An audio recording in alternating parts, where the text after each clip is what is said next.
Sinagot ng magkakapatid na Duterte ang komento ng gobyerno sa mga petisyon nila sa Korte Suprema na maiharap sa kanilang ama na si dating Pangulong Rodrigo Duterte. May unang balita si Salima Refran.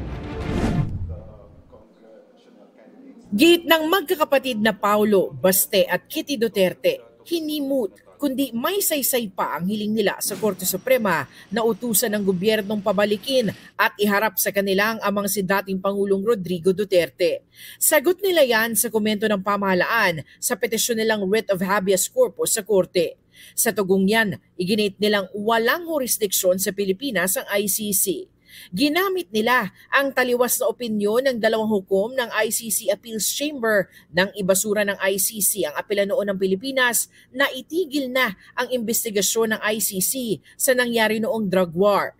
Sabi kasi ng dalawang hukom, kailangang may kasunduan sa panahong iginigiit ng ICC na may jurisdiksyon ito. Pero mas nanaig ang ibang hukom ng ICC, kaya ang pinal nilang desisyon noon ay may jurisdiksyon sila sa dinidinig na reklamo. Giit ng mga Duterte, kumalas na sa Rome Statute ng Pilipinas nang arestuhin ang dating Pangulo. Binanggit din ang pagtanggi ng Office of the Solicitor General na ipagtanggol ang gobyerno sa nasabing mga petisyon na indikasyon nila na naniniwala ang Solgen na iligal ang pag-aresto. Nalabag rin ayon sa mga Duterte ang mga karapatan ng kanilang ama na iniatas ng konstitusyon. Gayon din ang nasa Section 59 ng Rome Statute na nagsabing kailangang iharap sa isang competent judicial authority ang inaresto.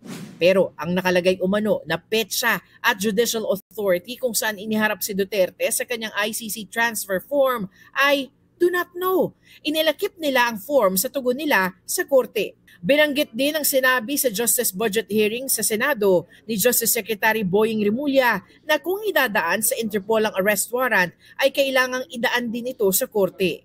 Kabilang din sa pinunto nila ay pagpase ng pag-aresto sa diffusion imbes na Interpol Red Notice, kaya hindi umano formal at hindi kailangang sundin. Ni hindi umano ito galing sa Interpol kundi sa legal branch lang ng ICC.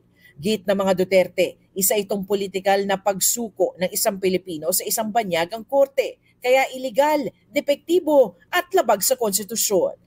Lahat yan handa namang sagutin ng Justice Department sa Korte Suprema kung kailangan pa. Sa ngayon, sabi ni Rimulya, I think that we were able to give the legal basis for everything that happened on March 11, and I stand by everything that we did. Ito ang unang balita sa Salima Refran para sa GMA Integrated News. Igan, mauna ka sa mga balita, mag-subscribe na sa GMA Integrated News sa YouTube para sa iba't ibang ulat sa ating bansa.